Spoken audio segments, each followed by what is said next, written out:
Yo! Video games.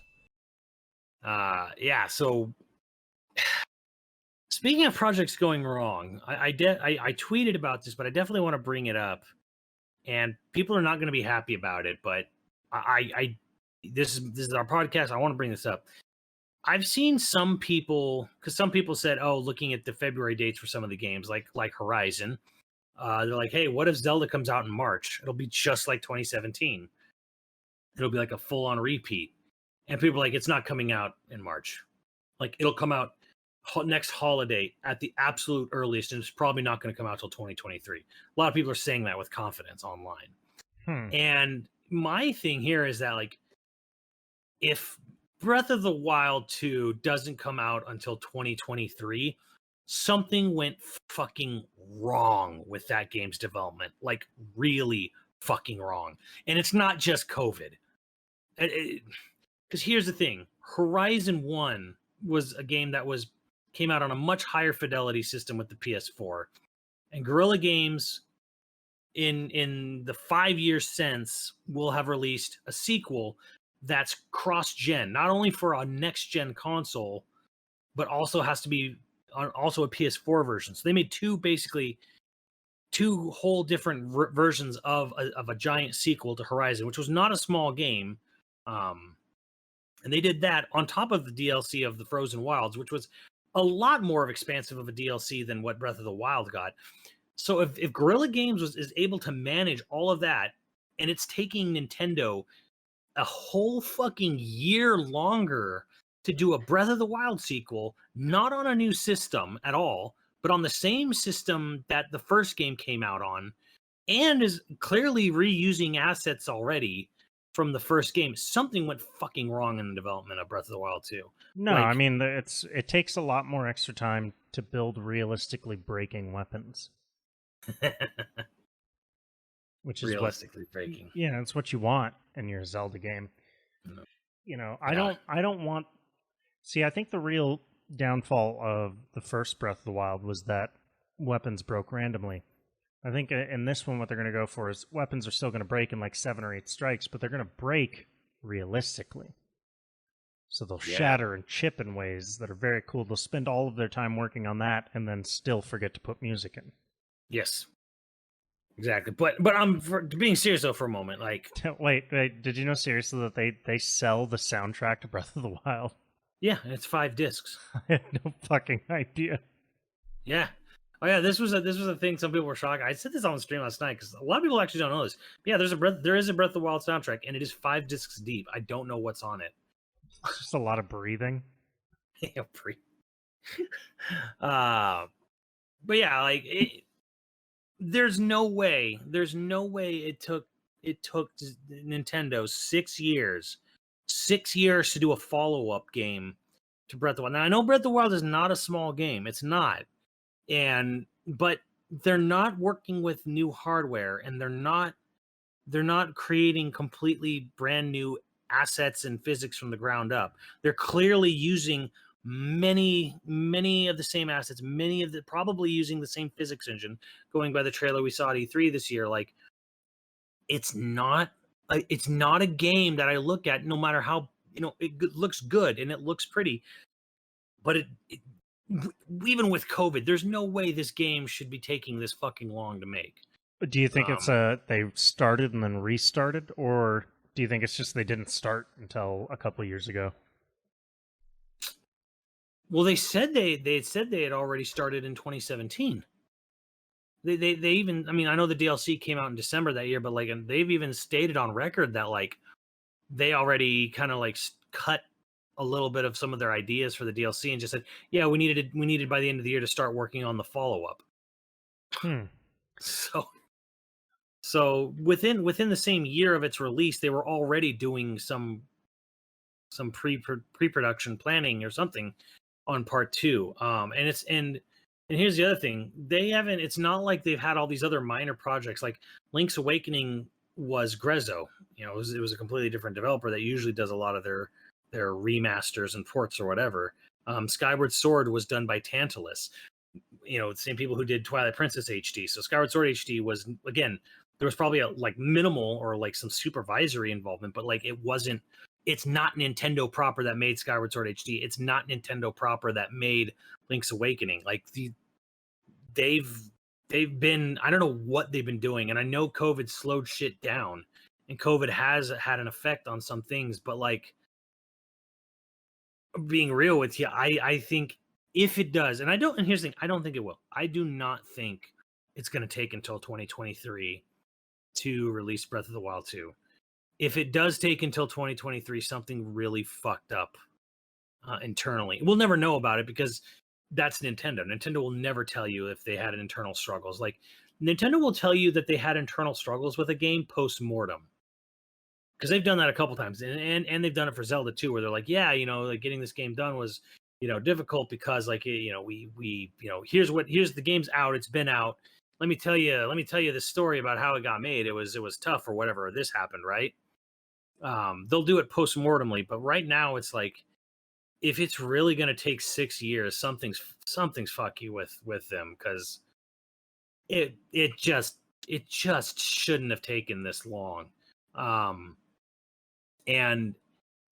they've got some of their top men, top men working on the game, so it's something's fucky. Like, but I don't think. But here's the thing: I don't think it's really that fucky, because I don't think the game's gonna take that long to come out. I think, if anything, it'll come out next holiday, and not even because it needs to, but because they're just gonna do it for strategic purposes. Yeah, it'll make a lot of money. Yeah, like my honest to God guess is that game is probably going to be, for the most part, content complete by like mid-spring. Not going to release then, but I would argue that I'll bet this game is pretty much. I'll bet right now it's probably what Ubisoft would. Well, it's what Ubisoft would call a pre-alpha state, but like it's probably. Yeah, it's probably in what most companies would consider a beta, or like second or third pass beta phase. Like, I'll bet that game is completable start to finish right now. I'll bet you it is.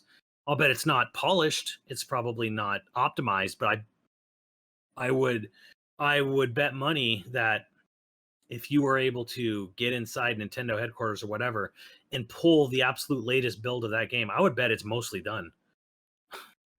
Like, especially going by what we saw, at E3, I'm like, I think the game's mostly done. I think there'll be tweaks and touch-ups and optimizations, but like, I think it's mostly done, personally. I think something that's interesting about it is that there's less hype for it than I was expecting. Like, last Breath of the Wild, like, there was lots of talk about it, and this one seems like the only talk about it is like that it. Well, because it's just a follow-up, where Breath of the Wild was like a brand new concept for Zelda. Like, it was finally doing like the big expansive overworld that people have been kind of like hoping for many years. Yeah, where this is a follow-up. The other thing is that both sets of media that Nintendo released for the project are fucking short. Like, they're not meaty trailers. The first one is a cinematic bullshit trailer of them walking around in a cave. And then the second one was just a bunch of quick little snippets of gameplay. But a very, very, very short. A little bit to chew on, a little bit to talk about, but like not enough to make a big discussion, or not enough to hang you on for like the whole year or whatever, right? So I think that's on Nintendo. And I personally think that both Nintendo and a lot of other companies are kind of seeing the advantage of holding back shit as long as possible, right? This actually turned out really, really well for Mortal Kombat 11, which became which became the best-selling Mortal Kombat game of all time. They had a CG teaser at the game advertisements in December, and then in a month later, in the middle of January, I was there. They had this big, giant media presentation where, like, they rented out a warehouse in downtown LA, and they had all this fucking pizzazz. Invited all these people, like mega fans and press, to come out there, had this big on-stage presentation, and then here's the playable build. But here's the crazy thing. So it's January, right? December it's announced. January it's shown off. April it releases. Like, it was from from January, when you actually really saw the game, not a CG teaser, and that was only a month prior, but like from January, there was a 3-month rollover period, right? Yeah. So there wasn't this weird long lull. They could quickly drip feed shit, throughout February and a little bit of March, and then bam, game's done. It's out. Everyone's playing it. And it worked really well because people have the attention span of gnats in today's day and age. So I think it's almost good in a way where it's like maybe it's better. Think of it this way: we didn't know what is Nintendo's biggest fucking holiday title this year. It's fucking Metroid. I mean, you could say, oh, there's WarioWare and there's Mario Party. Like those are games that are gonna you could release those games fucking anytime and they'd sell. But as far as like their big marquee title, Metroid, it's got a November 5th or November, I'm sorry, October, sorry. I think it's got an October 8th release date. And they revealed it in the middle of June. Yeah. So it's like 4 months. I think they did that on purpose because like no one knew the game existed technically. It was kept under wraps. Then it's like, yeah, it exists. Hey, here's this brand new Metroid. It's coming out a few months. Get hype. What I kind of relate this to is that companies are finally learning one, content churn. Like the demand for news on the internet is constant.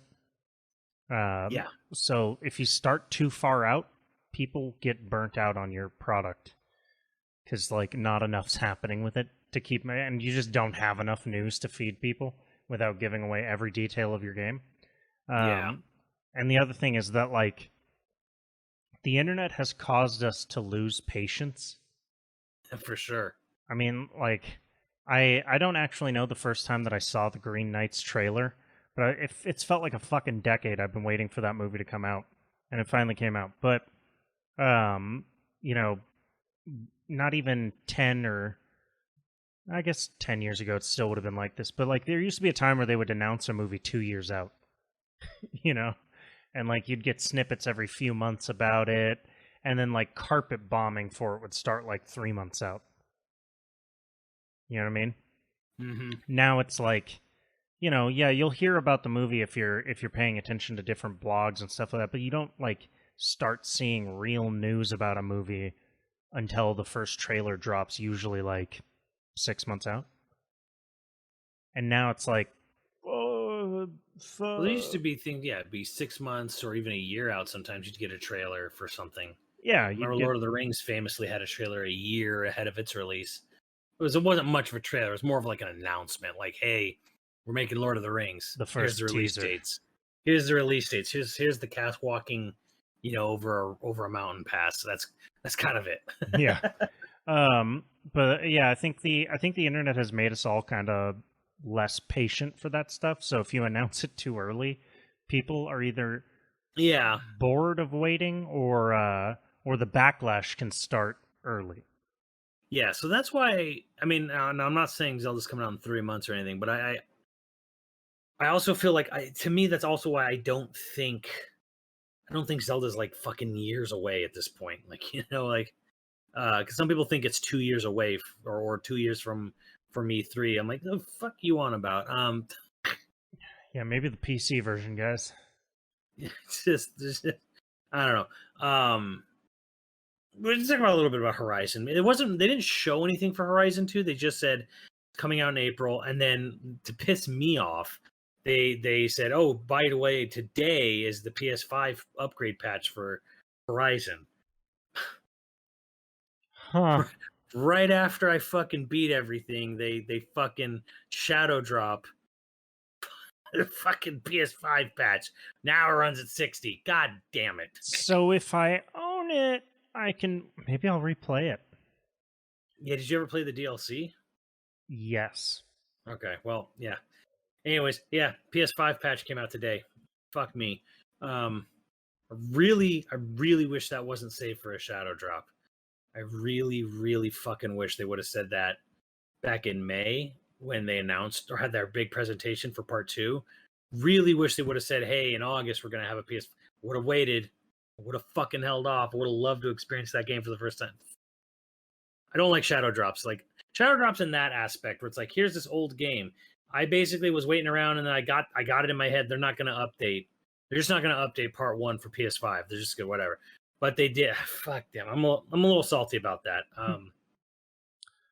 Yeah, Really I salty. don't really have an opinion on shadow drops. I guess mostly because if I don't know something's coming. In that aspect, I think it's shitty that Fair. they had all they spent months after the presentation of part 2. Like, you could have at least told us.